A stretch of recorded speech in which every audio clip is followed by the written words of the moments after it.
Bom dia, boa tarde, boa noite, independentemente de qual horário que você está vendo esse vídeo. Eu vim aqui explicar um pouquinho para vocês sobre recursividade, um assunto inclusive um pouco chato e até mesmo difícil para quem está iniciando na computação por agora. Mas não se preocupe, nesse vídeo eu vou estar fazendo as explicações, vou estar colocando um exemplo prático e um exercício para que vocês possam resolver. Essa aula está sendo exclusivamente gravada para a monitoria de algoritmos e programação da professora Ana Paula e foi feita por mim, Tatiele Leal. Vamos começar. Qual o planejamento dessa aula? A definição de recursividade, analogias para compreensão, exemplos práticos, exercício para fixação e perguntas ou dúvidas que não serão respondidas por agora, mas eu deixarei o meu contato para que vocês vão atrás de mim. A definição. O que é uma recursividade? A recursividade é a técnica onde uma função chama a si mesma para resolver esse problema. Tá, isso é um pouquinho vago. Vamos especificar um pouco mais. A estrutura básica de uma recursividade é composta pela condição base e pelo passo recursivo. Mas, Tatiele, o que é ambas essas coisas? O que é uma condição base e o que é um passo recursivo? Bom, a condição base é o limite que você vai colocar para a sua recursividade. Como, por exemplo, imagine um parquinho onde um brinquedo tem 10 minutos de tempo. Você pode utilizar, dentre esses 10 minutos, de 10 a 0 ou de 0 a 10. E essa é a condição base. O limite é ser 0 ou então ser 10, depende de qual caminho você escolher utilizar. E o passo recursivo. E o que é o passo recursivo? O passo recursivo é a parte que será reutilizada várias vezes até que o limite seja encontrado. De 0 até 10, para que você consiga chegar até o limite, você precisa ir somando de 1 mais 1, 2 mais 2, enfim. Você precisa ter uma soma de números para que alcance esse limite. A mesma coisa de 10 para 0, só que em vez de soma, você vai subtrair isso. Esse é o passo recursivo. Esse 10 menos 1, 9 menos 1, 8 menos 1, ou 0 mais 1, 1 mais 1, 2 mais 1. Isso é o passo recursivo. Vamos para uma comparação. Imagine que você tem uma empresa com vários funcionários e cada funcionário dentro dessa empresa é especializado em um tipo de conta. Tem o fulano, que é 10 menos 1, tem o Beltrano, que é 9 menos 1, tem a ciclana, que é 8 menos 1.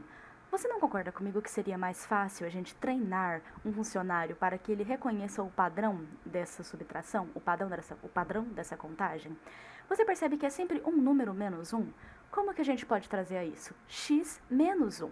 A gente, então, treina ele para que ele saiba o resultado de qualquer quantia menos 1, independentemente de qual seja ela.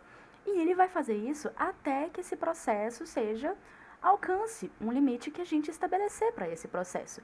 Ou seja, ele vai ser a nossa função recursiva. E o nosso limite seria o valor que a gente mandasse a ele. Que nem eu estou mostrando para vocês nesses slides.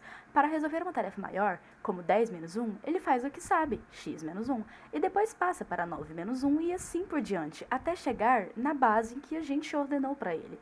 E por que a gente não contrata outros funcionários? Afinal, cada um poderia especificar muito bem a sua parte, para a gente economizar dinheiro, memória e até mesmo tempo de funcionamento. Afinal, a velocidade com que o nosso código roda é muito importante.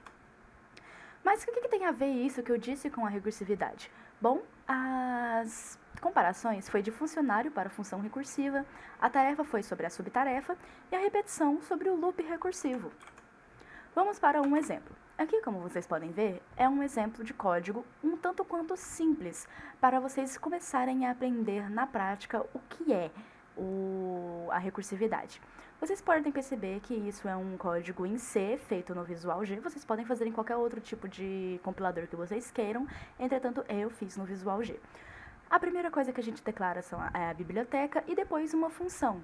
O que é essa função? Essa função é fatorial de int n. Vocês também conseguem perceber que ela é feita por passagem de parâmetros. Mas o que há dentro dela? A nossa recursividade. O que é um fatorial?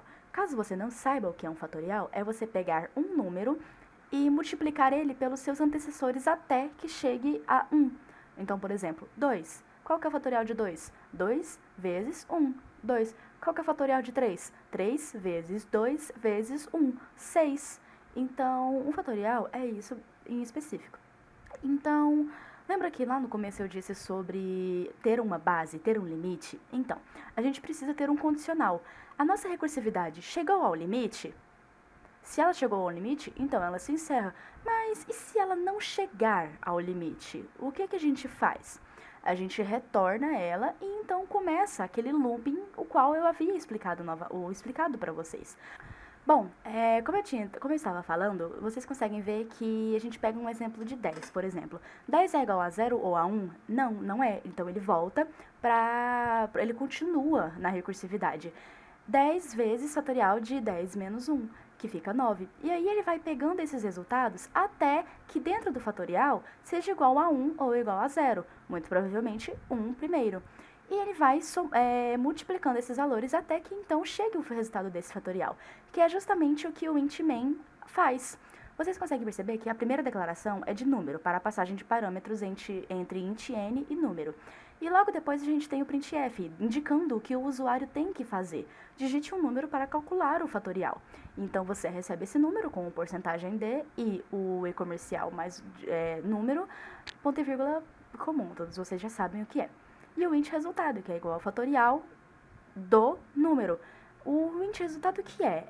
Simplesmente uma variável que vai armazenar o resultado final da nossa recursividade da função fatorial.